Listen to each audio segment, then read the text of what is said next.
예, 여러분 반갑습니다. 저는 소개받은 애트리의 방건희라고 합니다. 오늘 제목은 IMVR with VR 스탠다드라고 해서 VR과 관련돼 있는 이제 표준화가 지금 내용이 어떻게 진행이 되는지 거기에서 이제 구체적으로 너프라는 기술이 뭔지 뭐 이런 것들을 위주로 설명을 드리겠습니다.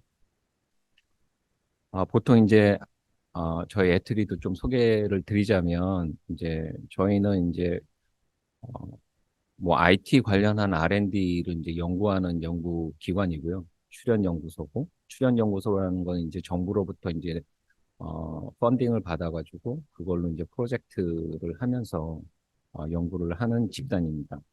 위치는 이제 대전에 있고 지금 거의 한 40년 정도 이제 저희 연구소가 이제 설립이 된 지 40년 정도 됐고요. 뭐 간단하게 이렇습니다. 그래서 연구 개발 분야는 이제 IT 전반이 되겠습니다. 그래서 뭐 굉장히 많은 분야, 거의 뭐 공대나 뭐 이과 쪽에서 수행하고 있는 거의 모든 기술은 애트리에서 다 연구를 수행하고 있다고 보시면 되겠습니다. 그래서 연구직으로는 저희가 총 한 2,200명 정도 되고요. 연구직으로는 이제 보통 한 2,000명 정도 되는 정도 수준입니다. 그래서 거의 모든 집단 구성원들이 이 연구를 진행을 하고 있는데 참여를 하고 있고 서포트하는 조직이 한 200명 정도 된다고 보시면 되겠습니다. 뭐 이 정도로 애틀 소개는 간단하게 끝내겠고요. 보시면은 제가 먼저 이제 엠팩이라는 거에 이제 좀 생소한 실 것 같아서 그 부분을 좀 이제 설명을 드리고 싶은데요. 그 엠팩이라는 그 그룹이 있습니다. 이제 국제 표준화 단체고 여기선 주로 멀티미디어와 관련되어 있는 표준들을 이제 제정하고 그 표준을 사용해서 사람들이 뭐 비디오를 보던 오디오를 듣던 뭐 그런 것들에 활용하는 그런 표준이 되겠습니다. 그래서 이 사진은 작년이죠. 올해네. 올해 이제 그 터키에서 어, 요 엠팩 표준화 회의를 거의 이제 코로나 이후 한 3년 이후 처음 모여가지고 이제 그 진행한 사진을 이렇게 띄웁니다. 보통 한 번 회의를 하게 되면 3, 400명 정도 모여가지고 이렇게 회의를 진행을 하고 있습니다. 엠팩이라는 거는 이제 약자가 무빙 픽처 엑스퍼트 그룹이 되겠고요. 1990년대 초에 이제 처음 엠팩이라는 그룹이 만들어졌고, 실제로는 그 정확한 명칭은 이건 어떻게 보면은 좀, 어, 부르기 쉽게 이제 저희가 이제 네이밍을 한 거고, 조직으로는 ISO/IEC, JTC1, SC29, WG11. 이게 점점 이제 하이러키가 이렇게 내려가면서 요게 이제 WG11이라는 그룹에서 이제 그 엠팩이라는 그룹이 이제 만들어져서 있는 거고요. 음. 그런데 이제 지금 2020년 8월부터 그 SC WG11이 그룹이 서브 그룹들이 이제 쪼개져서 뭔가 이제 워킹 그룹 형태로 좀 승격이 돼서 어 엠팩이 어떻게 보면 조직 개편이 된 거죠. 또 요거를 다시 이제 그림으로 보시면 아까 말씀드렸듯이 ISO, IEC라는 그룹이 있고요. 제네바가 이제 본부가 있고 그다음에 그 밑에 JTC1이라는 게 있습니다. 그래서 ISO하고 IEC가 이제 조인트 테크니컬 커미티를 만들어서 JTC1. 그러면 1이 있으면 2가 있고 뭐 쭉 있겠죠. 근데 저희는 이제 JTC1에 속해 있고 요거의 헤드쿼터는 세크레터리는 이제 잘 아시죠? 미국의 안시, 뭐 키보드 알파벳 치면은 이제 컴퓨터 자판에 거기가 이제 세크레터리가 있고 그 밑에 SC29가 있습니다. 그래서 SC29가 있으면 당연히 SC 뭐 1부터 쭉 있겠죠. 그래서 요 그룹 밑에 이제 WG11이 있었는데 지금은 WG 뭐 4, 6, 5, 뭐 이렇게 쭉 나눠져 있습니다. 그래서 이렇게 하이라키가 이제 됐다는 걸 보시면 되겠고요. 방금 말씀드렸듯이 엠팩 구성은 SC 그룹 내에 워킹 그룹과 어드버서리 그룹, 그러니까 자문 그룹으로 이루어져 있습니다. 지금 현재는. 그래서 보통 그 SG2부터 뭐 7A까지 쭉 워킹 그룹이 있고, 이 각 워킹 그룹마다 어 이렇게 조금씩은 다른 그런 그 표준을 이제 제정하는 그룹이 있습니다. 그런데 이제 제가 속해 있는 그룹은 WG4의 엠팩 비디오 코딩이라는 그룹에 이제 속해져 있고 여기서 활동하고 있는 겁니다. 음. 지금까지 이제 엠팩은 사실은 뭐 여러분들도 다 아시겠지만 뭐 엠팩 많이 들어보셨죠. 그래서 엠팩이라는 게 이제 표준이고 그 표준이라는 것은 비디오를 우리가 보통 찍게 되면 그거를 압축해서 우리가 유튜브라든지 아니면은 지금 줌으로 뭐 이게 방송이 되고 있다면 줌에 있는 그 비디오라든지 그런 거를 이제 그 날 데이터로 그냥 그 생 데이터로 보내게 되면 그 통신망이나 그런 밴드 폭이 적기 때문에 충분하게 우리가 볼 수가 없습니다. 그래서 데이터를 어떻게 해서든지 압축해가지고 압축이라는 거는 데이터를 어떻게든 조그맣게 만들어서 그거를 보낸 다음에 여러분의 뭐 그 단말이 뭐 노트북이라든지 핸드폰에서 그걸 다시 풀어요. 풀어가지고 찝같이 풀어가지고 집에서 이제 언집하는 것처럼 풀어가지고 그걸 이제 그 재생을 하게 되는 겁니다. 역사를 보면 엠팩2, 뭐 4, HI 이렇게 쭉 발전을 했고 지금 현재는 이제 엠팩I가 이제 그 진행이 되고 있는 상황이고 이 엠팩I에서는 여러분 뭐 들어보셨는지 모르지만 HVC라는 그 비디오 표준이 이제 대표적으로 여기에서 개발이 돼서 이제 표준화가 완료가 돼 있는 상태입니다. 네. 이렇게 쭉 저희가 열심히 일을 하고 있다. 표준화해서. 그래서 뭐 이거는 잠깐 소개를 드리겠습니다. 그래서 이제 보통 표준화 절차는 우리가 어떤 기술이 있으면 이거를 탐색하는 단계가 있어요. 이게 정말 좋은 건지 안 좋은 건지. 그래서 뭐 탐색 단계가 있고, 아 이게 정말 좋은 기술이다. 그러면은 그러면 산업적으로 이게 어디 어디에 필요한지를 또 그 디벨롭을 해야 돼. 그래서 리카이먼트를 이제 또 작성합니다. 그래서 요거는 뭐 비디오는 어떤 식으로 만들어져야 되는지 아니면은 뭐 비디오는 어떤 애플리케이션을 이용해야 되는지 뭐 그런 거를 이제 또 리카이먼트를 하고 이 리카이먼트가 이제 완료가 되면 폴더 프로포절이라는 거를 이제 만듭니다. 그래서 회사나 아니면 단체에서 너희들이 갖고 있는 이 관련되어 있는 기술을 한번 제안을 해봐라. 그래서 이제 프로포자를 받고 그 다음에 그 프로포자를 이제 제안된 기술을 가지고 커뮤니케이션을 하는 거예요. 서로 좋은 기술들, 리타이먼트에 좀 더 적합한 기술들, 좀 더 향상된 기술들을 최근에 이제 채택하기 시작해요. 그래서 어, 콘텐츠 페이지 정도에서 한 다음에 어느 정도 이제 그 기술들이 되면 이걸 잘 다듬어야 될 수 있는 특징이 있고 그래서 이제 콜라보레이티브 페이지라고 해서 그런 기술들을 이제 잘 다듬는 이렇게 세 단계로 이제 나눌 수 있어요.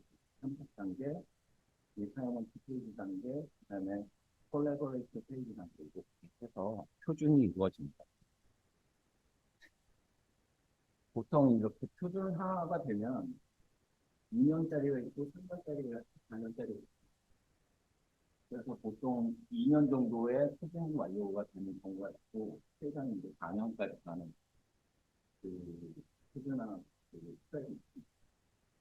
보통은 이제 3년 정도 이제 표준 진행이 되면 그 표준이 완료가 되죠. 근데 여기서 한 가지 이제 빠진 게그 익스플로레이션 단계입니다. 사실 익스플로레이션 단계는 이 기술이 정말 좋은지를 계속 탐색을 하거든요. 이게 최장 제 경험상 10년 정도 익스플로레이션을 하는 것도 있어요. 제가 포함되어 있는 그룹이 있거든요. 아주 10년 동안 계속 익스플로레이션만 하는 게 그게 되고 리카이먼트에 이제 들어가게 되면 이제 본격적으로 이제 표준화가 이제 시작된다고 보시면 되는데 사실 그 단계까지는 사실은 수년 후에 나타나지 않은 그런 여러 전문가들이 모여서 익스플로레이션 합니다.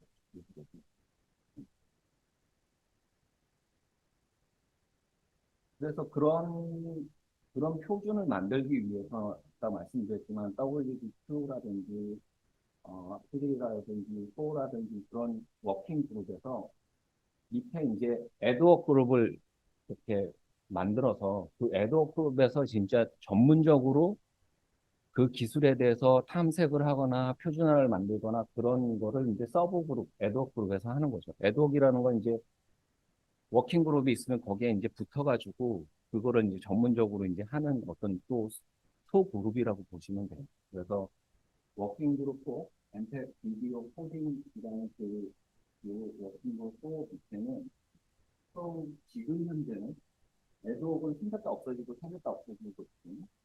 근데 지금은 총 이렇게 7개가 있습니다. 요거를 각각 살펴보면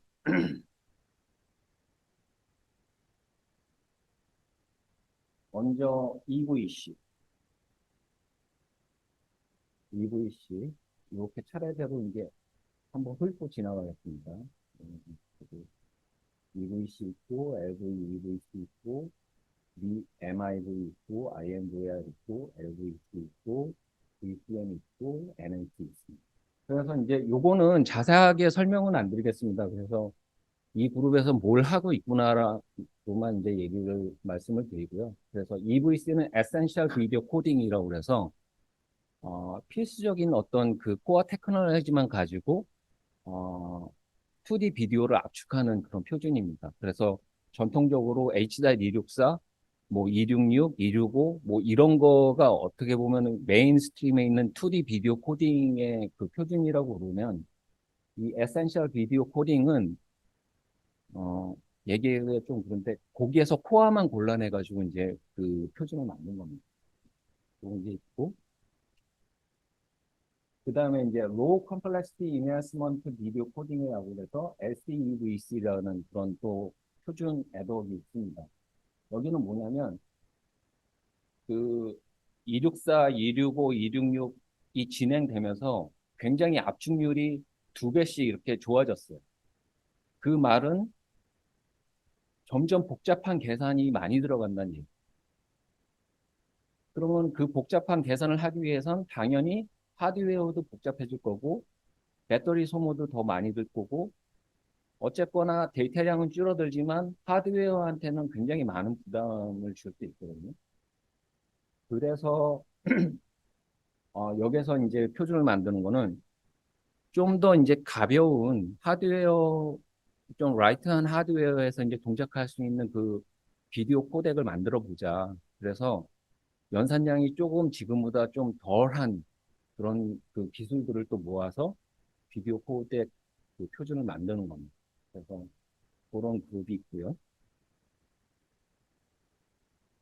여기부터는 이제 제가 이제 주로 하고 있는 분야로 넘어가게 되는데 3D 그러니까 이머시브 실감 비디오입니다. 그래서 실감 비디오에 대한 것에 대한 표준을 만드는 겁니다. 그래서 최근에 뭐 유은석 교수님도 굉장히 많이 여기에 참여하고 계시는데 그 리브라고 그래서 엠팩 이머시브 비디오 코딩이라는 그 또 표준이 이제 여기서 만들어지고 있고요. 여기에서는 이제 주로 그 입체 공간에서 이제 우리가 그 내비게이션 사용자가 내비게이팅 할 수 있는 그런 자유도를 이제 주는 그런 비디오에 대해서 어떻게 하면 압축률을 줄일지 뭐 이런 것들을 어 가지고 표준을 만드는 그 애드호크입니다. 그래서 지금 현재 미부는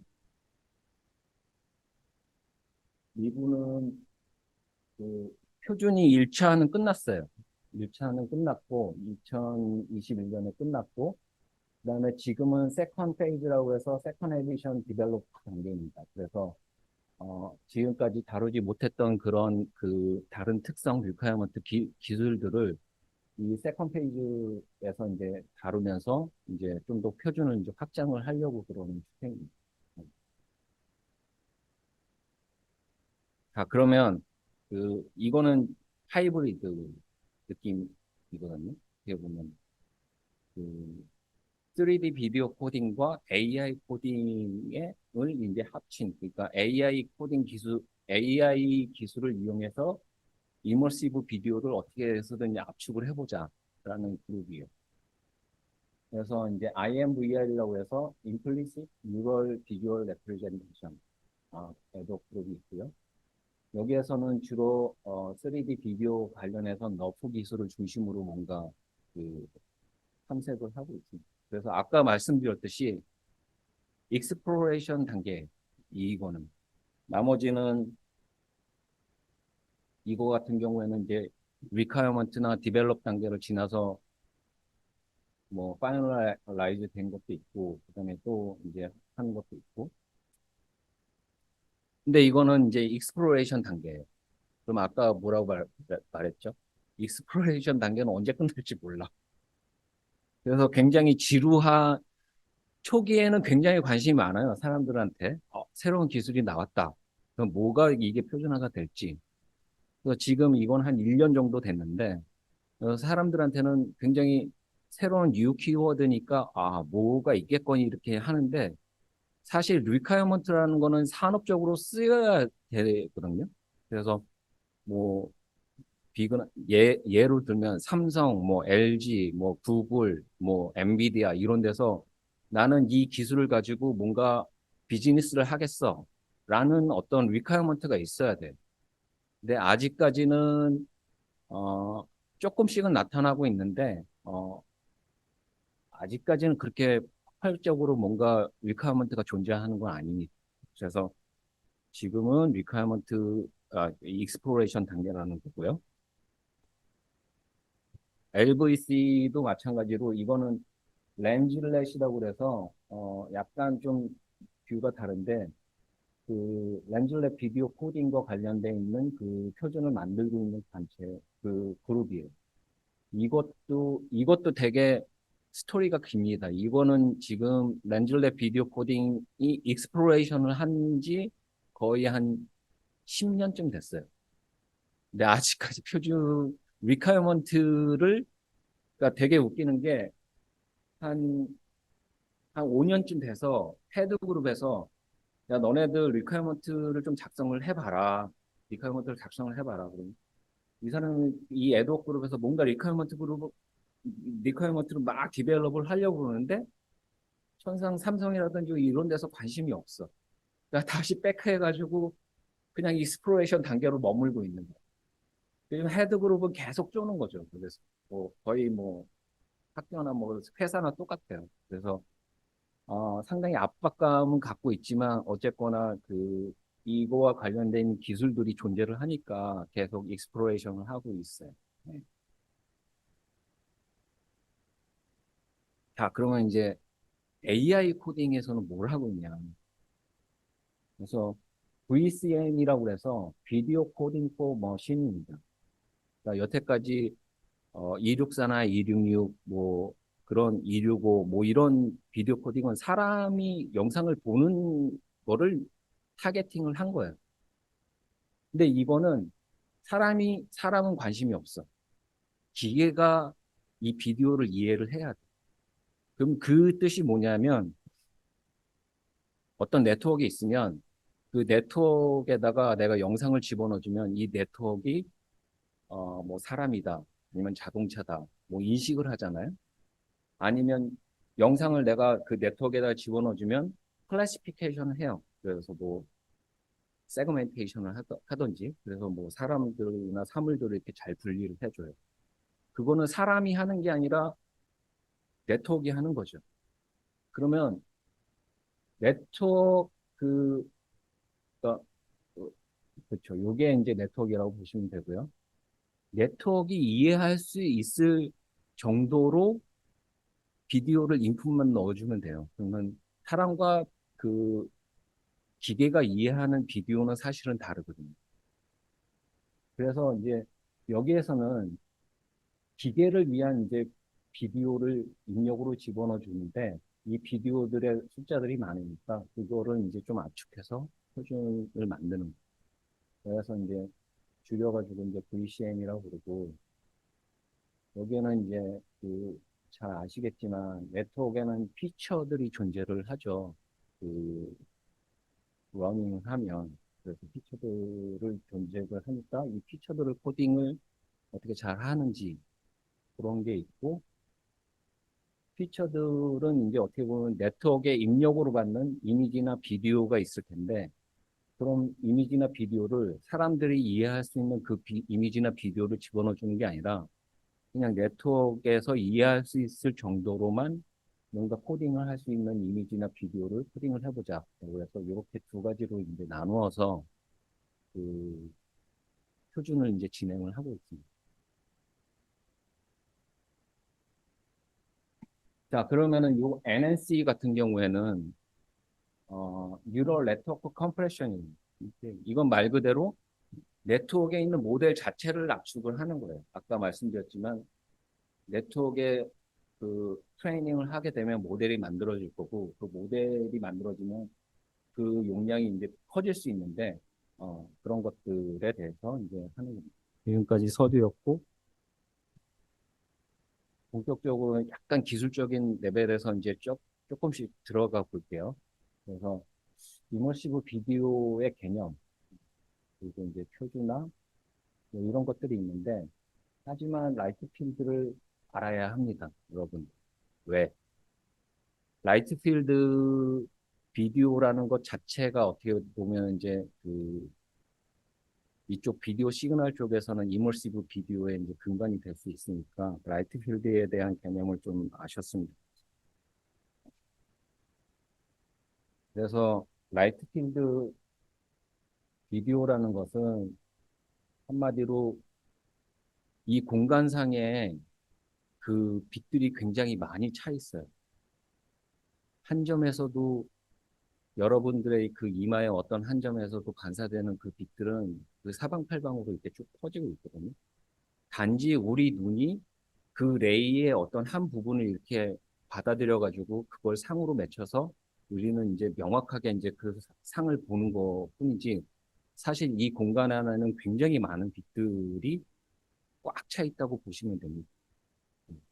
그래서 여기 있듯이 이제 라이트 필드라는 것은 모든 점으로부터 모든 방향에서 반사되어 나오는 빛들의 어떤 것들이고요. 이거를 우리가 좀 공학을 하는 사람들이니까 이걸 분석적으로 이제 표현을 할 수 있어야 되잖아요. 그래야지 이 빛들을 우리가 이용을 할 수 있으니까. 그래서 이제 벡터 펑션으로 이제 표현한 공간을 라이트 필드라고 그럽니다. 그래서 만약에 우리가 이 모든 공간에 있는 빛들을 다 해석을 할 수 있으면 어떤 상이든지 그 빛들을 이용해서 만들 수가 있어요. 또 최초로 이제 그 1990년대 초반에 그 과겐이라는 사람이 4D 파라메터, 5D 파라메터라이즈드 플래너틱 펑션이라는 것을 제안을 했어요. 그래서 모든 빛은 어떤 공간의 X, Y, Z에서 그 방향과 그 각도를 가지고 해석을 할 수 있다. 그래서 이 다섯 개의 파라미터만 가지고 있으면 그 하나의 레이를 우리가 그 표현을 할 수 있고 그걸 가지고 이제 그 뭔가를 응용할 수 있다라고 이론적으로 이제 논문 하나 발표를 합니다. 근데 실제로 그 펑션을 가지고 뭔가를 이용해서 이제 한 건 없어요. 그래서 이제 보면은 좀 시간이 지나서 몇 년 뒤에 95년 뒤에 그 스탠포드일 겁니다. 라보야하고 레보이하고 아, 하라한 뭐 이 두 사람이 논문을 또 하나 발표합니다. 이거는 자연계에 있는 라이트 레이를 이제 표현을 한 건데 이렇게 되면 무한히 많은 레이를 우리가 다 다룰 수는 없다. 그래서 이렇게 2D 플레인에다가 빛을 가두자. 그래서 요 2D 플레인 상에서 지나가는 요 레이들만 우리가 한정적으로 다뤄보자. 그래서 2D 플레인에다가 이렇게 그 ST, UV라는 요 2D 플레인에다가 레이가 이렇게 쭉 지나가게 되면 이게 이제 그 네 개의 파라미터로 그거를 표현을 할 수 있어. 그래서 어, 한 차원을 줄인 거죠. 그래서 body parameterized light field라는 거를 제안을 합니다.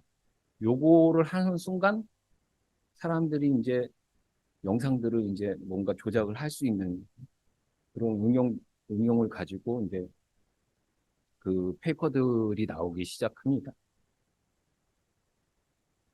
주로 어떤 페이퍼냐면, 여러분들이 이제 앞으로 배우실 수 있는데, 임의의 영상을 내가 합성을 해낼 수 있어요. 요거를 이용하면. 그래서 이제 요거는 일예로, 요게 이제 쭉 카메라라고 보시게 되면, 요게 물체가 이제 뒤에 있으면 이 빛들이, 한 점에서 빛들이 이렇게 쭉 나갈 겁니다. 근데 이게 지금 세 개씩만 이렇게 부어져 있는데, 사실은 세 개가 아니라 거의 컨티뉴어스하게 그 빛의 라이트 레이의 번들 오브 라이트 레이, 빛의 다발들이 이렇게 쭉 나갑니다. 그래서 요게 2D 플레인에서 이렇게 요거를 ST UV라는 걸로 해석을 하게 되면 요 중간에 있는 빛들이 어느 카메라에서 이제 맺히게 되는지를 이제 쭉 알게 되는 거고 사실은 사실은 역으로 생각을 하게 되면 우리는 이런 멀티뷰 카메라에서 상을 받아가지고 이 라이트 레이를 해석을 하는 거예요. 역산으로 해가지고. 그래서 이 레이가 어디로부터 왔는지, 이 레이가 어떤 위치에 있는 건지, 그거를 해석을 하면서, 공간상의 점들이, 공간상의 물체가, 3D 공간상의 물체가 어디에 위치해 있는지를 우리가 해석을 할 수가 있습니다. 이 라이트 레이, 라이트 필드를 통해서. 뭐, 여기선 굉장히 간단한 예인데, 이 한 점에서 나오는 이 그 라이트 레이들이 요 UV-ST 플레인 공간에서 보게 되면은 ST 플레인에서는 요게 한 라인에서 쪼로로 이렇게 있을 수가 있어요. 그래서 요 있는 그 점들을 해석을 하게 되면 요게 그 앞에 있는 건지, 요 물체가 앞에 있는 건지, 이 물체가 뒤에 있는 건지를 해석을 할 수 있습니다. 그래서 어떻게 해석하냐면 뒤에 있는 물체들은 굉장히 요 카메라에 맺힌 점들이 굉장히 조밀하거든요. 그러니까 굉장히 좁다는 얘기고. 그 다음에 그 앞에 있는 그 점들은 이 두 사이에 그 두 사이에 있는 점들이, 라이트의 점들이 굉장히 그 간격이 커요. 그렇게 해석이 돼요. 그러면 이거를 뭐 2D 2차원 평면의 그 그래프로 그리게 되면 요게 이제 하나의 요 라이트레이의 그 쭉 찍힌 점들이라고 보시게 되면 어떻게 해석이 되냐면 이 간격이 넓으면 넓을수록 기울기가 가파라집니다. 그냥 이렇게 2D 좌표계에서 이제 그 점들을 찍어 보게 되면 뒤에 있는 점들은 굉장히 조밀하기 때문에 요거를 이제 기울기로 보시면 돼요. 그래서 기울기가 굉장히 작은 거죠. 그래서 작게 되면은 그만큼 완만한 그런 라인이 나오고 또 요걸 2D 평면의 라이트 레이를 표현하게 되면 급격한 경사에 어떤 레이가 생기게 되고 그거보다 좀 완만한 경사에 있는 레이가 생기게 되고 이렇게 되면은 아, 이 기울기를 보고 이 물체가 앞에 있는지 뒤에 있는지를 알 수가 있습니다. 그리고 또한 보통 빛의 성질은 특별하지 그 물체의 재질이 특별하지 않으면 대부분 이 번들 오브 라이트 레이는 거의 비슷하거든요. 노란색이면 얘도 노란색이고 당연히 얘도 노란색이지만 뭔가 빛에 따라서 약간 다르지만 하여튼 비슷해요. 그러면은 모든 라이트 레이를 내가 캡처할 필요 없이 하고 여기에 있는 레이만 내가 어떻게 그을 수 있으면 중간은 내가 예측을 할 수가 있어요. 그래서 노란색이면 그 라인에 비어져 있는 부분을 그냥 노란색으로 채우면 돼요. 네. 그런 식으로 뭐 간단한 그런 그 예가 되겠고요. 사실 영상 합성은 이것보다 훨씬 더 복잡합니다. 이건 단순하면 되겠고. 결국에 그렇게 되면은 이제 이게 이거는 이제 뷰 렌더링을 어떻게 하는지에 대한 간단한 그 예를 보인 건데 두 개의 플레인에서 이 점들이 쭉 있게 되면 검은색 점과 노란색 점이 있으면은 이렇게 수직으로 이제 맺히는 어떤 상에 대해서는 반드시 노란색이지만 이게 라이트 A가 점점 가면서 그 옆에 있는 노란색의 영향을 받아가지고 점점 희석된다라는 것을 이제 얘기를 하는 겁니다. 그래서 이 중간에 있는 점들이 사실은 이제 그 블렌딩을 통해서 서로 이제 섞이면서 뭔가 그 점과 점 사이에 있는 빛들이 이제 점점 섞이면서 뭐 그 향이 맺힐 수 있다라는 것을 보여주는 거고요. 결국에는 그걸 수식적으로 풀면 그 SU라는 요 라인에서 그 베이시스 펑션을 우리가 잘 설계를 해. 그래서 그 잘 설계를 한 그 베이시스 펑션을 통해서 내가 없는 없는 시점에 대한 어떤 그 점들을 내가 렌더링을 할 수가 있습니다. 근데 결국에는 이게 핵심인데 베이시스 펑션을 우리가 어떻게 그 설계를 하는지 핵심인데 이거는 수많은 논문들이 존재를 한다. 근데 이 논문 하나하나가 각각의 이제 가설과 과정을 통해서 자기네 기술들이 더 좋다라고 이제 뭐 얘기를 하는 거죠. 그래서 이렇게 점들이 이런 베이시스 펑션을 통해서 합성을 해낼 수 있다. 그렇죠. 자, 그러면 그렇게 뷰 합성을 하면 우리가 뭐가 좋은데?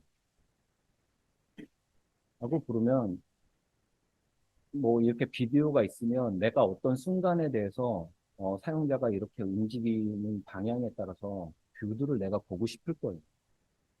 이게 좀 더 확장이 되면 메타 공간이라는 그 어떤 비디오가 쭉 존재를 내 주위에 존재를 하는데 내가 움직임에 따라서 뭔가 이 공간이 변해야 되잖아요. 시점이 변해야 되잖아요. 그런 것들을 저런 그 렌더링을 통해서 몇 개 안 되는 그런 그 뷰를 가지고 우리가 합성을 해내야 되는 게 이머시브 비디오에 대한 대해서는 굉장히 핵심적인 기술이라고 보시면 됩니다.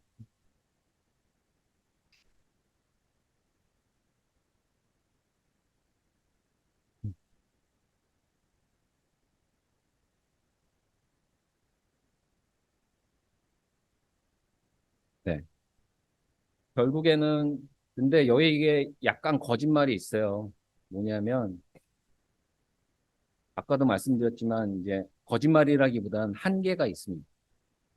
그러니까 라이트 필드 공간은 무수히 많은 빛들이 존재를 해야 되고 그 라이트 레이를 우리가 다 디디지타이징 시켜야 돼요. 그렇다는 거는 데이터가 어마무시하게 많다는 얘기예요. 근데 현실적으로 우리가 그 빛을 다 캡처해가지고 디지타이징 할 수 있는 기술은 없어요. 그럼 결국에는 우리는 없는 데이터를 만들어내야 되고 그 데이터를 가지고 뭐 이머시브 비디오를 이제 구현을 해야 됩니다.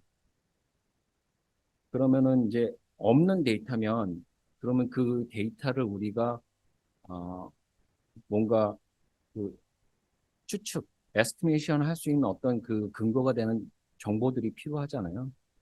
그런 정보들, 그러니까 힌트죠. 힌트 정보들이 필요한데 그 힌트 정보들은 뎁스가 있을 수 있고 그 다음에 이제 거기에 있는 텍스처에 대한 정보라든지 그런 게 있을 수 있고 그 다음에 그 이미지를 내가 얼마만큼 좁은 간격으로, 그러니까 그 뷰가 아니라 그 하나의 이미지를 내가 얼마만큼 좁은 간격으로 샘플링 할 수 있는지에 대해서도 굉장히 퀄리티가 많이 이제 좌우가 될 거고요.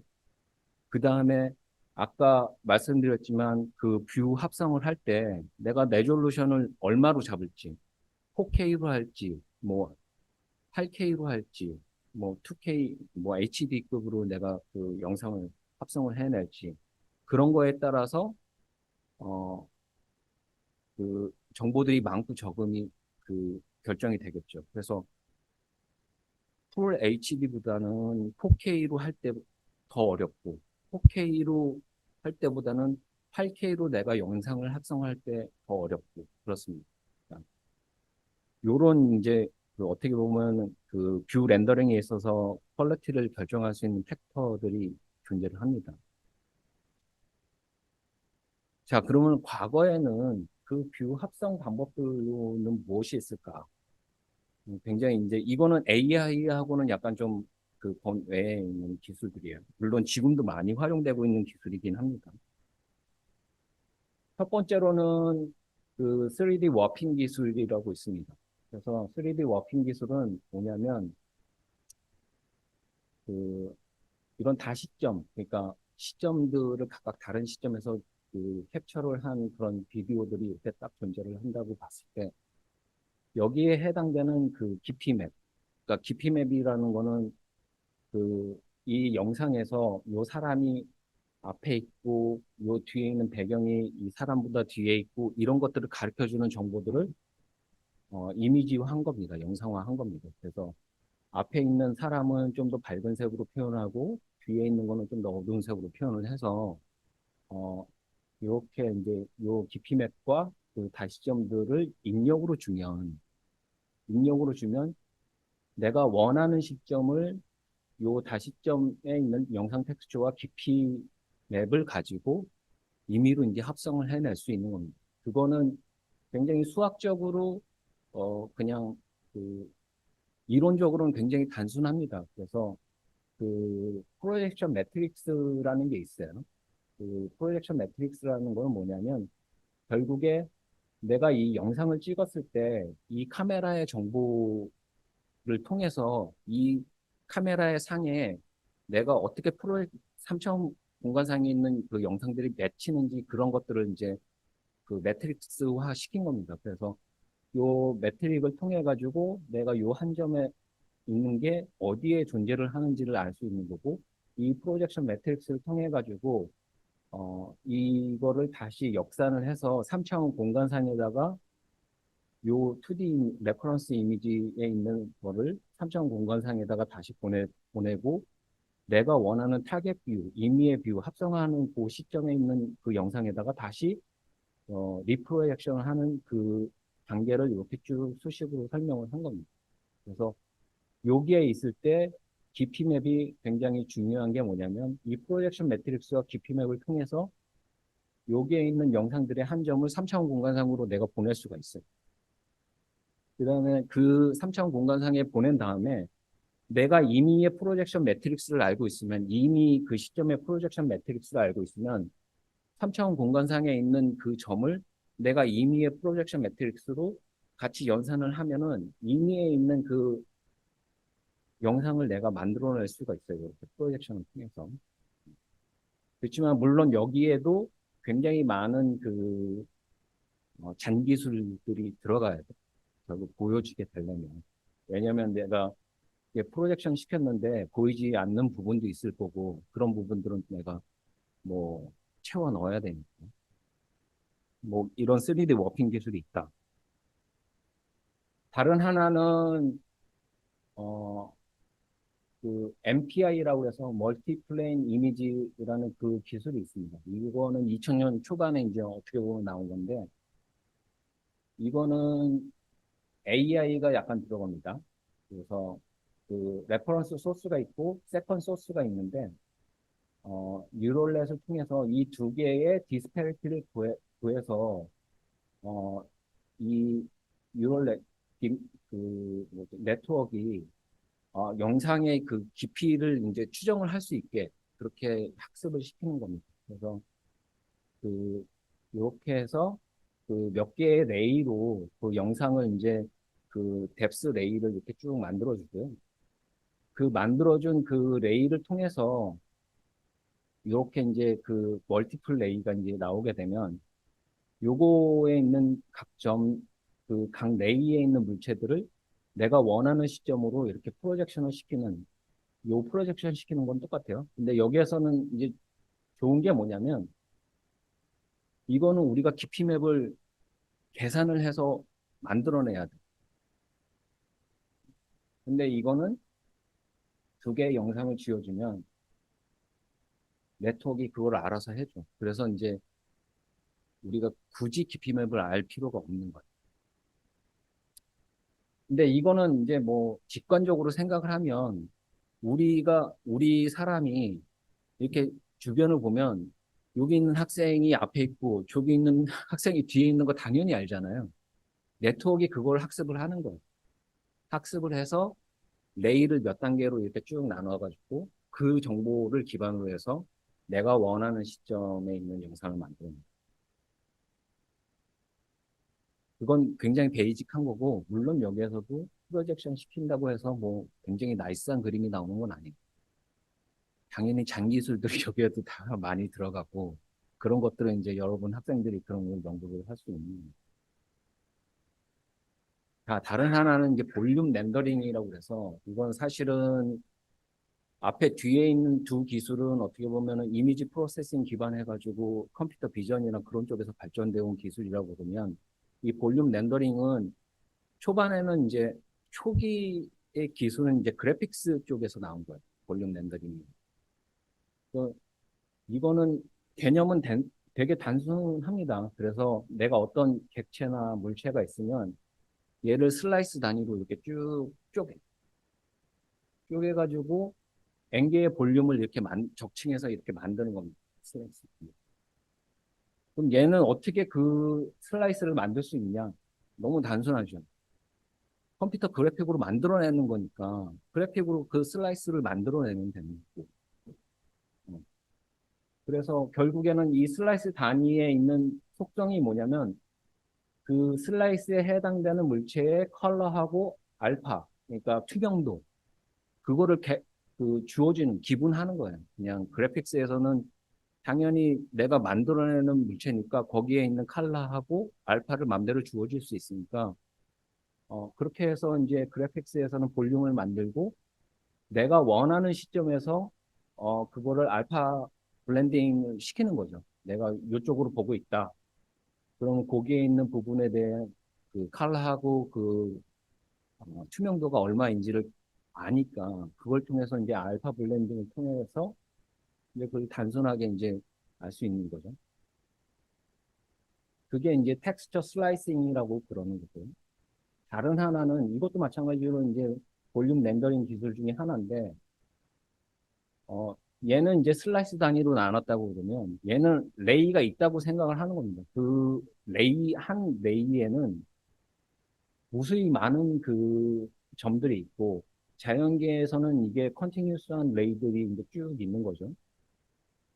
그럼 각각의 이제 점들을 샘플링을 한다라고 생각을 하면 각각의 샘플에는 컬러하고 덴시티가 있는 겁니다. 그래서 요 점에 실제로는 뭐 여기에 빨간 게 있다라고 그러면 여기에 이제 먼지가 있다.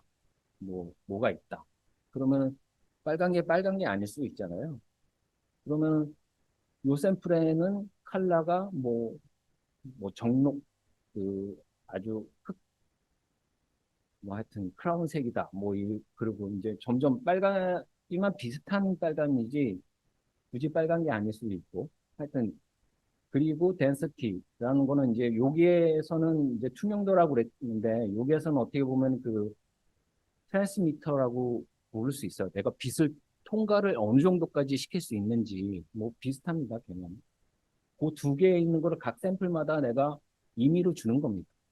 그래서 그거를 이제 뭐 쉐이딩을 통해서 그러니까 퐁 일루미네이션 모델이 가장 대표적인 건데 디퓨즈, 오리지널 컬러, 그다음에 그 컬러에 대한 그 스페큘러리티, 그다음에 그 빛이 어떤 방향으로 갔는지에 대한 노말, 이걸 통해서 이제 쉐이딩이죠. 쉐이딩을 통해서 빛을 내가 표현을 할 수 있고 결국에는 이런 쉐이딩이라는 수식을 통해 가지고 그 알파 블렌딩을 합니다. 컬러하고 덴시티 요거랑 비슷합니다. 그래서 컬러하고 덴시티의 어, 그 샘플링된 값들을 이제 애큐뮬레이션 해가지고 실제로 눈에서 보이는 컬러를 이제 만들어내는 거죠.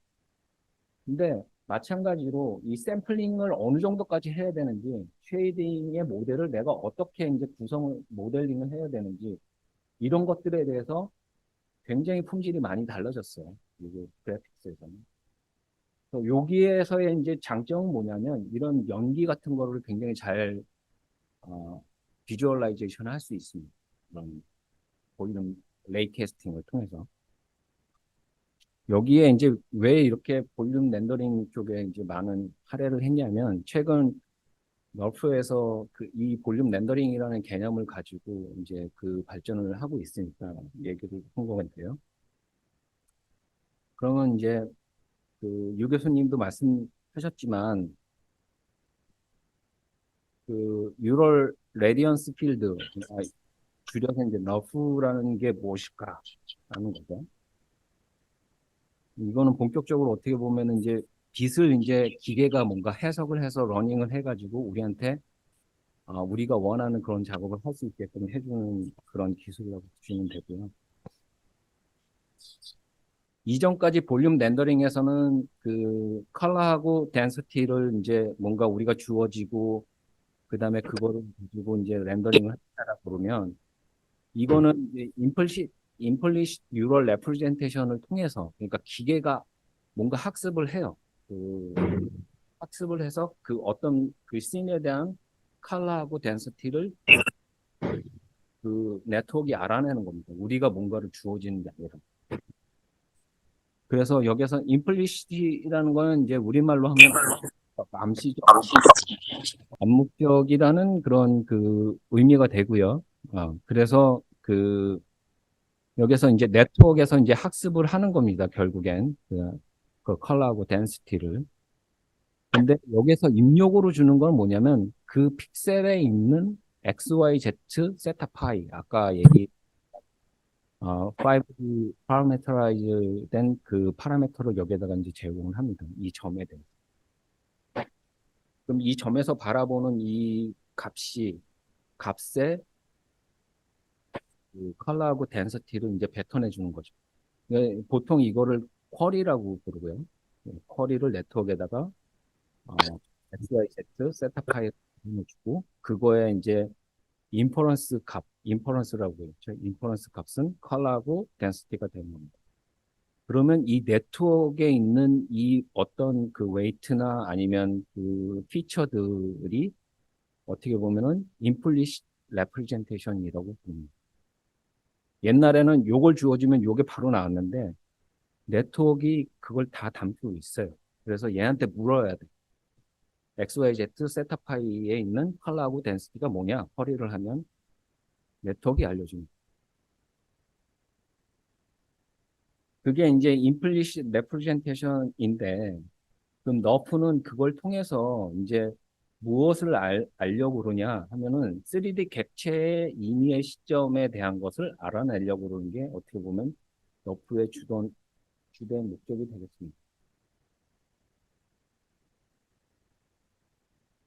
그러면 너프는 이제 그 어떤 식으로 그거를 알아내는지 이제 한 두 단계 정도로 이제 설명을 드리면 첫 번째는 레이 샘플링을 합니다. 그러니까 이거 레이 샘플링은 어, 우리가 해줘야 돼요. 너프 그 네트워크에다가 우리가 이제 집어넣어줘야 돼요. 학습을 시키기 위해. 그 레이 샘플링은 어떻게 하느냐? 그 이미지가 하나 있고요. 이미지에 X, Y가 존재를 하겠죠. 이 각각의 점들이 있고.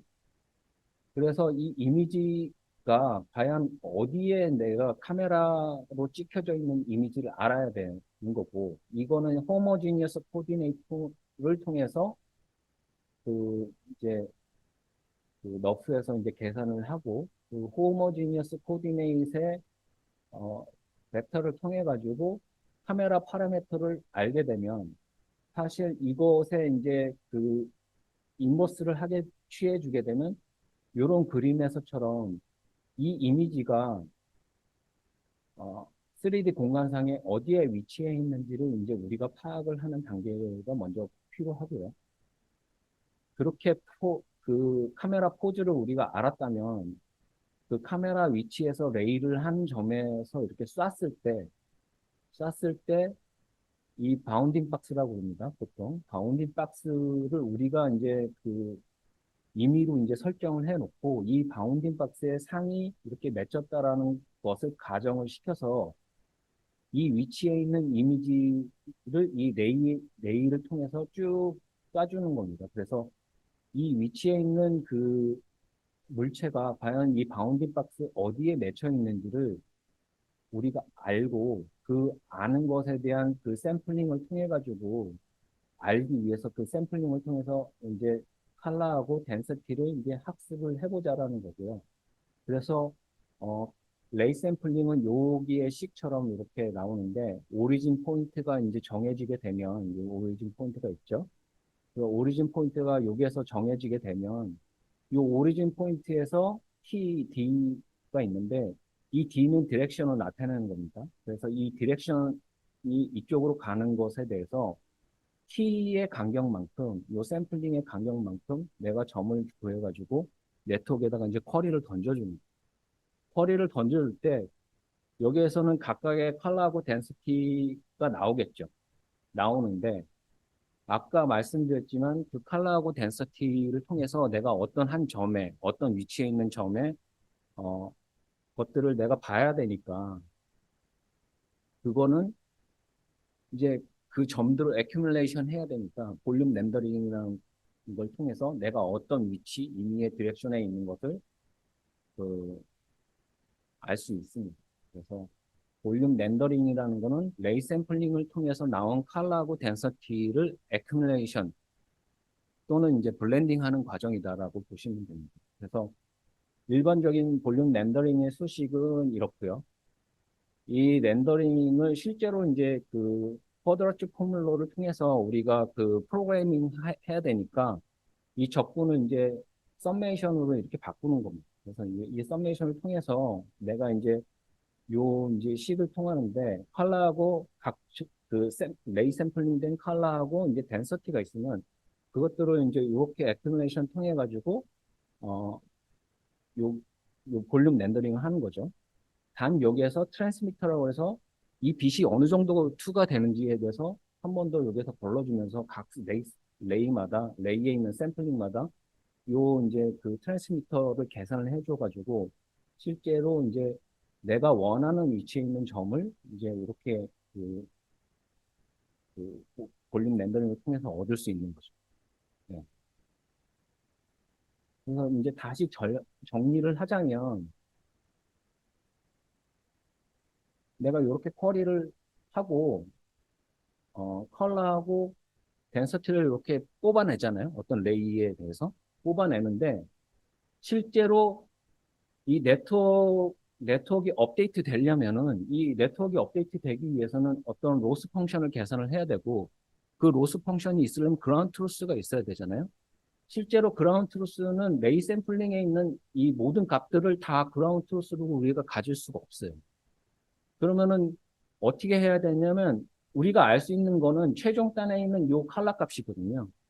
이 칼라 값을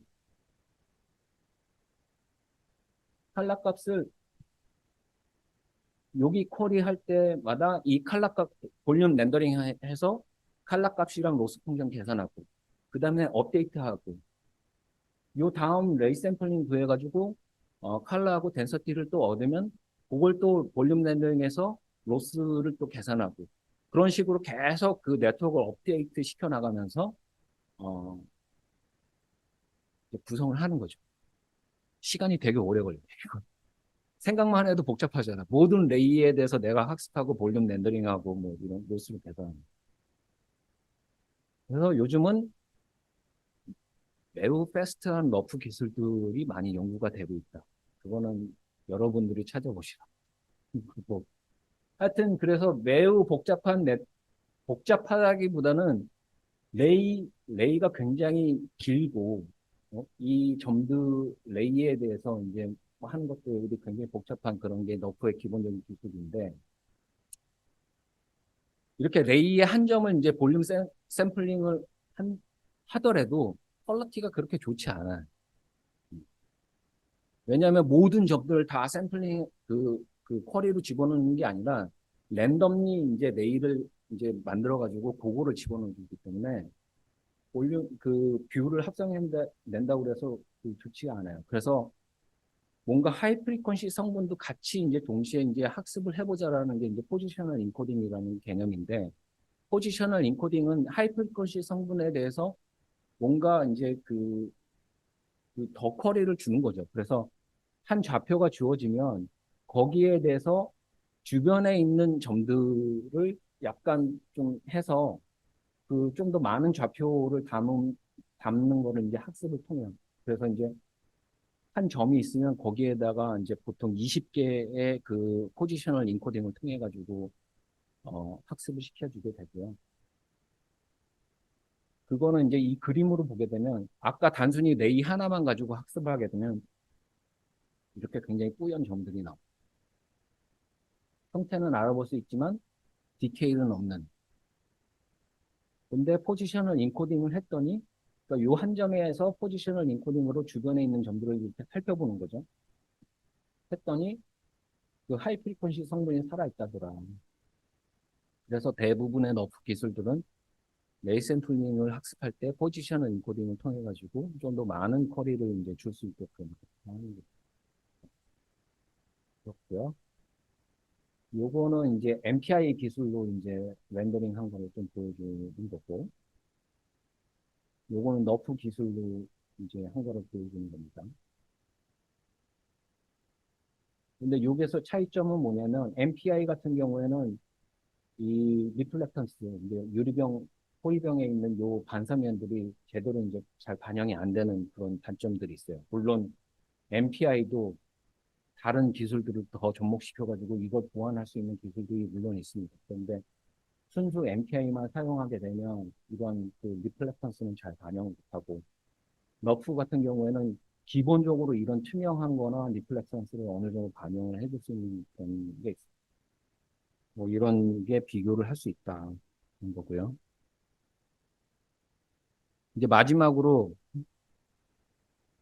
한 20분 정도 남았죠. 그래서 마지막으로 그러면은 엠팩 IMVR이라는 표준 그룹은 앞에서 들었는데 거기서 뭘 하고 있지? 어? 사실 이게 고민이에요, 저도. 응? 그래서 지금은 이제 탐색을 하고 있습니다. 그런 기술들. 그래서 이제 IMVR이라는 걸 요약을 하자면 이제 작년 7월쯤에 중국의 재장대학에서 이런 너프라는 기술이 있는데 뭔가 그 인공신경망을 통해서 2D나 3D 데이터를 우리가 뭔가 이렇게 그 모델로서 이렇게 만들어낼 수 있다. 굉장히 좋은 기술인 것 같다. 라고 이제 기고를 했죠. 이제 다큐멘터를 하나 제출했어요. 그래서 저도 그거 괜찮은 기술이다. 우리 한번 해보자. 뭐를 해보냐? 너프 기술을 하는 게 아니라 너프라는 어떤 기술이 존재를 하는데 이거를 이런 모델들이 굉장히 데이터량이 많거든요, 사실은. 근데 이 모델들을 압축을 해보자라는 거죠. 그래서 여기에도 썼지만 굉장히 많은 가능성을 갖고 있다, 너프 기술들은. 특히 3D 비디오 같은 경우, 이머시브 비디오 같은 경우. 그러면 이 데이터를 우리가 뭔가 좀 활용을 해서 서비스를 하려면 데이터 양을 좀 줄여야 되겠다. 그래서 그거에 대한 파스빌리티를 우리가 한번 찾아보자. 라고 해서 그렇다면 이런 데이터 컴프레션 도메인이 예전에는 이제 시그널 프로세싱 도메인에서 이루어졌는데 이게 너프에서 정말 유용하다면 그 너프에서 유용한 그러니까 인공신경망이라는 어떤 데이터가 존재를 하는 거잖아요. 3D나 2D 비디오에 대해서. 그러면 그런 새로운 도메인을 우리가 오픈할 수 있고 거기에 대해서 컨트리뷰션 할 수 있겠다라는 거죠. 그래서 너프는 지금은 익스플로레이션 페이지 단계입니다. 그래서 새로운 그 기술들을 찾고 있고요. 너프는 3D뿐만 아니라 2D 비디오 코덱에 관련된 있는 표현까지도 포함을 하고 있습니다. 그래서 거기에 관련되어 있는 기술이 코인이나 너브, FF 너브 같은 것들이 존재를 하고, 그 다음에 3D 같은 경우에는 믹스복셀, RERF, 인스턴트 NGP 같은 그런 기술들이 존재를 합니다. 그래서 당연히 지금 이제 탐색 단계니까 우리는 2D IMVR과 3D IMVR 이 두 가지로 나눠서 새로운 기술이 무엇이 있는지를 이제 탐색을 하고 있습니다. 그래서 2D IMVR에는 세 가지 이제 서브 카테고라이즈 된 그런 어, 주제가 있고 3D IMVR 같은 경우에도 세 가지로 이렇게 나눠서 각각의 기술들에 대해서 우리가 그 탐색을 하고 있습니다. 잠깐만 그 2D IMVR에 대해서 설명을 드리자면 2D IMVR의 목적은 뭐냐면 2D 비디오, 2D 비디오를 인공신경망을 통해서 학습을 시켜서 그 모델만 갖고 있으면 우리가 2D 비디오를 인퍼런스를 해낼 수 있는 겁니다. 원본 데이터. 그래서 대표적인 기술이 코인이라는 기술이 있고 너브라는 기술이 있고 또 FF 너브라는 게 있습니다. 그래서 FF 너브는 너브의 확장된 버전이고요. 요거를 좀 설명드리자면, 아까 말했죠. 네트워크에다 쿼리를 주는데 얘는 시간 쿼리를 주는 겁니다.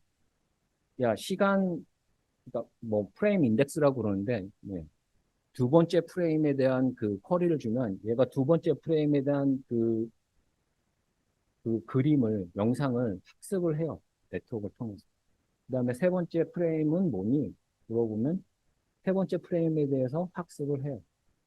그럼 이 모델이 전체 프레임을 다 학습을 되면 어떤 그 코에피션트를 갖고 피처들을 갖게 되겠죠. 그러면 학습된 이 모델이 있으면 내가 나중에 그 네트워크에다가 자, 비디오를 0번부터 10번까지 만들어줘. 그러면은 그 시간 순으로 쭉 이렇게 비디오가 생성이 됩니다. 실제로 돼요. 그게, 그게 이제 그, 그 종교는 아니지만 그 기독교에서 너희가 믿는데도 되리라. 뭐 그런 게 있어요. 이것도 정말 네트워크한테 시간을 주면은 너가 이 그림을 만들어 줄 거라고 난 믿어. 그거를 계속 그러니까 뭐 애들 키우는 것도 똑같아요. 그 애들한테 계속 자신감을 불어넣는 거. 너는 할 수 있어. 너는 할 수 있어. 될 때까지 돌리는 겁니다. 뭐 물론 우리 입장에서는 이거를 빠르게 만들고 그러는 게 이제 뭐 일이죠. 하여튼 그렇고요.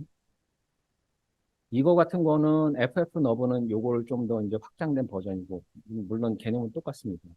근데 한 가지 좀 더 이제 정확하게 하기 위해서 얘는 옵티컬 플로우 모션 벡터를 하나 더 집어넣어 줘가지고 정확하게 더 이제 학습을 시킬 수 있는 그런 개념입니다. 그래서 이제 우리가 실험을 해봤어요. FF 너브 가지고.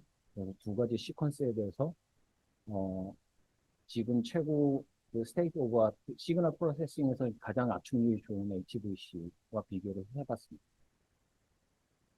PSNR 측면에서, BPP 측면의 PSNR 측면에서 원본과 얼마나 똑같으냐의 매저에 대해서 측정을 해봤는데, HVC가 좋아요. FF 너브는 요 녹색,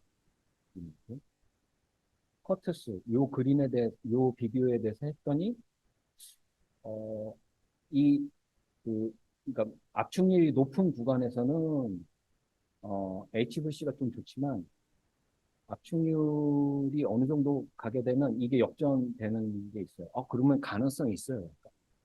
기존에 있는 기술과 이 네트워크 기술을 사용해야 될 가능성이 있어요. 더 확실한 건 뭐냐면, 어, 요 구간에서 SSC, 그러니까 시뮬레리티를 보는 겁니다. 이거는 이제 그 원본과 똑같은 걸 보는 게 아니라 구조적으로 어느 게 더 이제 유사하냐 그 측정하는 매저예요. 그걸로 봤더니 HVC하고 여기에서 벌어졌던 것보다는 그렇게 뭐 많이 벌어지진 않고 어떤 구간에서는 또 좋아. 커투스 같은 경우는 월등히 그 스트럭처럴 시뮬레이티를 봤더니 월등히 좋아. 그래서 뭔가 이거 좀 더 해보면 2D 압축 기술보다는 더 뭔가 나올 수 있을 거라는 이제 뭐 느낌적인 느낌이 드는 거죠. 물론 이 두 가지 시퀀스에 대해서는 항상 좀 했죠. 자, 그러면 3D IMVR 같은 경우는 지금 뭘 하고 있느냐? 얘는 좀 갈 길이 멀어요. 일단 압축도 압축이지만 뷰 합성이라는 게 하나 더 들어가니까 뷰 합성도 잘 돼야 되거든요. 그리고 아까도 말씀드렸지만 학습을 하는데 시간이 너무 오래 걸려요. 그러니까 비디오는 카메라를 들고 찍기 시작하면 얘가 뭔가 우리가 하드디스크에 저장이 되잖아요. 압축된 형태로. 그렇게 하기에는 얘가 시간이 좀 많이 걸립니다. 그래서 트레이닝과 렌더링이 좀 그 빠른 그런 기술들이 없는지를 좀 탐색을 하고 있는 거예요. 그러니까 대표적인 예로 이제 뭐 인스턴트 MGP라고 해서 작년에 나온 기술인데 이건 물론 스태틱 싱에 대한 거지만 얘는 속도도 빠르고 렌더링 그러니까 학습 속도도 빠르고 렌더링 속도도 빨라요. 그렇지만 여전히 지금 현재 리퀘어먼트에는 조금 부족한 게 있습니다. 한 5초 정도 되면 학습이 완료가 되고 그 다음부터는 렌더링이 수월하게 되니까. 그렇지만 GPU 파워를 엄청나게 많이 써야 되는 그런 단점이 있고. 이 구조는 사실은 아까 얘기했지만 레이 샘플링을 내가 점 단위로 하는 게 아니라 뭔가 복셀 그리드, 아니 복셀이 아니라 그리드 형태로 내가 멀티플하게 이렇게 사이즈를 줄여가지고 이 그리드에 있는 버텍스를 내가 학습을 하는 겁니다. 그 학습을 할 때 좀 더 빠르게 이제 액세싱 하기 위해서 해시 랩을 이용해서 그거를 이제 그 해시를 만들고 그 해시를 학습을 하는 겁니다. 실제로 요런 버텍스에 있는 값들이 학습이 됐을 때 내가 레이의 요점을 알고 싶다 그러면 요 버텍스에 있는 거를 중심으로 내가 인터폴레이션을 해가지고 요 점을 내가 알 수 있게끔 하는 게 이제 렌더링의 핵심이고요. 그래서 이제 얘는 이제 뭐 이런 식으로 굉장히 광역 공간에 대해서 어, 물론 스태틱이긴 하지만 렌더링을 잘 해준다 하는 거고요. 그러면 스태틱인데 엠팩에서 관심 있는 거는 비디오거든요. 그 스태틱은 JPEG이라고 또 이제 그 아시겠지만 그런 그룹이 또 있어요. 그 스틸 이미지 하는. 거기에서 관심 있는 거는 스태틱이고 저희들이 관심 있는 거는 스태틱을 모아서 비디오로 만드는. 그래서 DNF라는 게 있고 이거는 캐노니컬 스페이스 어떤 기준되는 스페이스를 학습을 시키고 그 요거에서 그 이웃한 어떤 소스나 아니면 다음 프레임에 대한 그 디퍼런스만 학습을 시키는 겁니다. 디퍼런스. 그래서 타임 공간상에서 디퍼런스만 학습을 시켜서 타임라인에서 그 어떤 그 멀티뷰를 이제 학습을 하는 거죠. 그래서 사람이 이렇게 움직이는 것들을 잘 학습을 한다. 근데 여기에서도 물론 이제 아직까지 한계가 있는 게 뭐냐면 지금 그림에서 보시면 알겠지만 얘는 객체 위주로 지금 디자인이 돼 있어서 이런 전체 공간이나 씬에 대해서 뭔가를 학습을 하는 거에는 좀 한계가 있습니다. 그렇지만 세계의 연구자들은 많거든요. 자, 우리는 그럼 씬에 대해서 해보겠다. 믹스복셀이라는 또 기술이 있어요. 이게 작년에, 이거는 좀 이제 약간 곁다리 예인데, 작년에 아카이브에 딱 올라왔어. 근데 기술은 좋고, 내가 돌려보니까, 소스도 잘 돌아. 근데 어디에도 퍼블리시가 안 됐어. 아카이브에, 아카이브에만 올라와 있고. 야, 이렇게 좋은 그 기술이 왜 뭐 CVPI나 ICCV에 뭐 안 됐을까? 라고 했는데, 올해 ECCV인가? 뭐, 거기에 퍼블리시가 됐더라고요. 이 짐작은 뭐냐면, 어, 이 사람들이 중국 사람들인데 계속 트라이를 한 거야. 계속 떨어진 것 같아. 내가 볼 때는. 그렇지만 이 사람들은 끈기를 가지고 계속 했더니 하여튼 좋은 기술이니까, 뭐, 굉장히 좋은 학회에 지금 올해 퍼블리시가 됐죠. 그래서 이거는 뭐냐면, 복셀을 미리 만듭니다. 복셀라이즈를 하는 거예요. 그래서 이 스태틱 복셀하고 다이나믹 복셀 두 개를 나눠요. 그래서 스태틱과 다이나믹을 어떻게 구분하냐면 이 레이 샘플링 되어 있는 모든 점들에 대해서 이놈의 전체 프레임에 대한 스탠다드 데비에이션을 구해. 그래서 스탠다드 데비에이션이 굉장히 폭이 넓어지면 이 레인은 움직임이 있는 놈. 그래서 이쪽으로 보내고 스탠다드 데비에이션이 굉장히 작아. 그러면은 스태틱이라고 진정을 해서 스태틱이라고 를 보내고. 그래서 두 개로 이제 그 MLP를 태워가지고 학습을 시키는 겁니다. 그랬더니 이 복셀로 하게 되면 이 네트워크 구조가 굉장히 이제 얇아질 수 있거든요. 그래서 학습 속도도 굉장히 빨라지고, 그 다음에 복셀로 하게 되면 아까도 얘기했지만 레이 캐스팅을 쉽게 할 수 있으니까 렌더링 속도도 빨라집니다. 그래서 이 두 개를 이제 각각 학습을 했더니 굉장히 괜찮은 그 시퀀스, 씬에 대한 시퀀스가 나올 수 있다. 이렇게 이제 렌더링에 대해서 지금까지는 이제 다 왔습니다.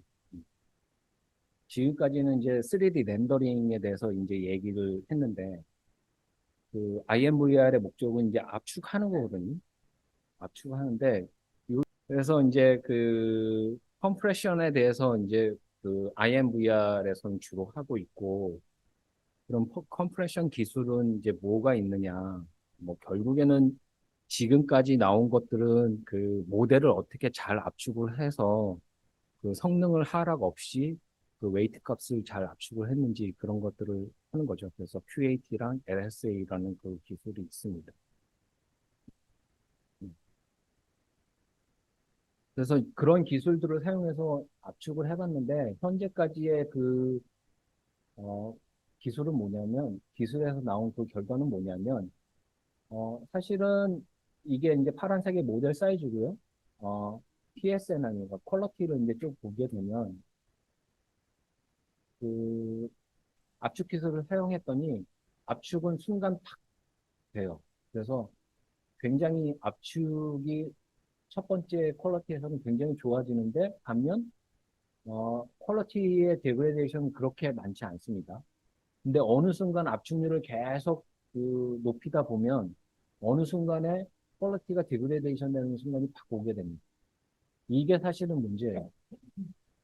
다른 그 시퀀스에서도 보면 지금은 다이너프라는 기술의 모델을 압축한 거고 이건 믹스 복셀에 대한 기술을 모델을 압축한 건데 다른 이 두 개의 기술에서도 매우 유사한 그런 경향이 있어요. 그래서 초반에 압축은 굉장히 잘 되는데 점점점 압축률이 내려가면 내려갈수록 어느 순간에 퀄러티 디그레데이션이 갑자기 일어나는 순간이 와요.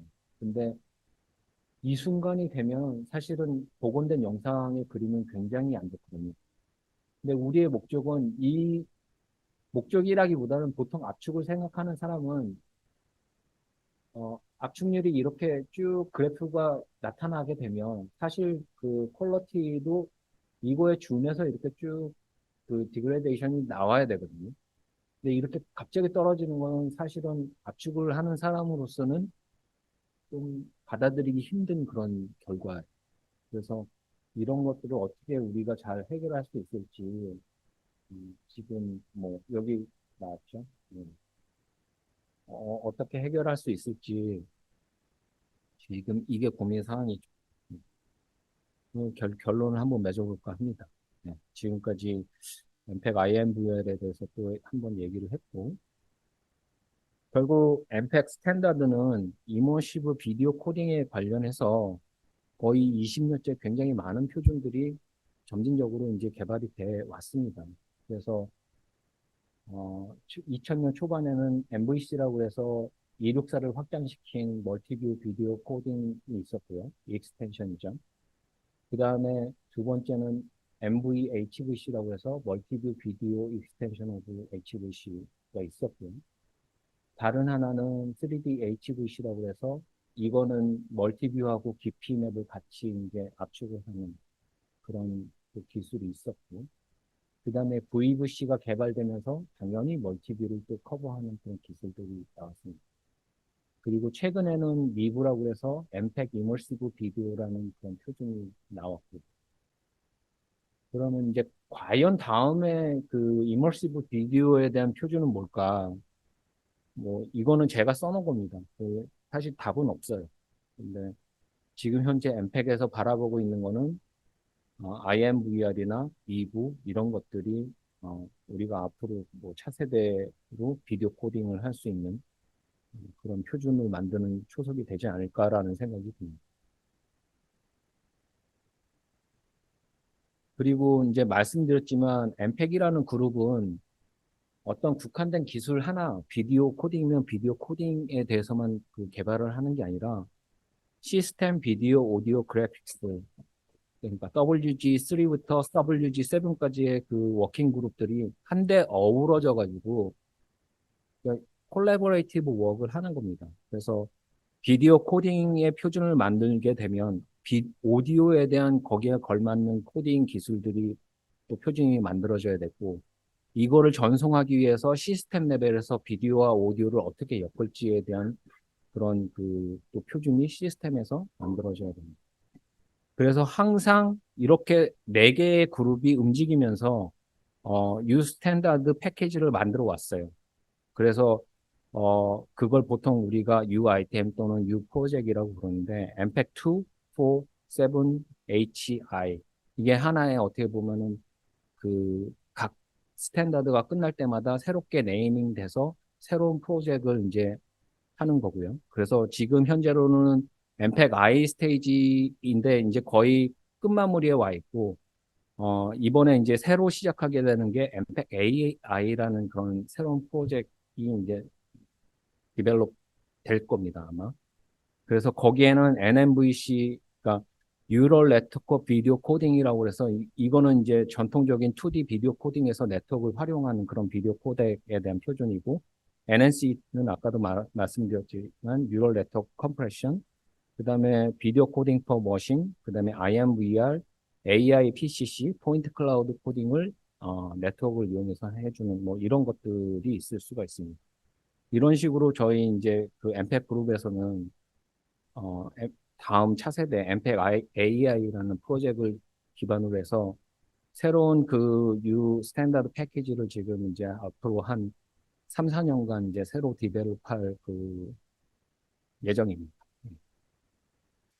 예, 여기까지 제 발표는 마치겠고요. 예, 들어주셔서 감사합니다.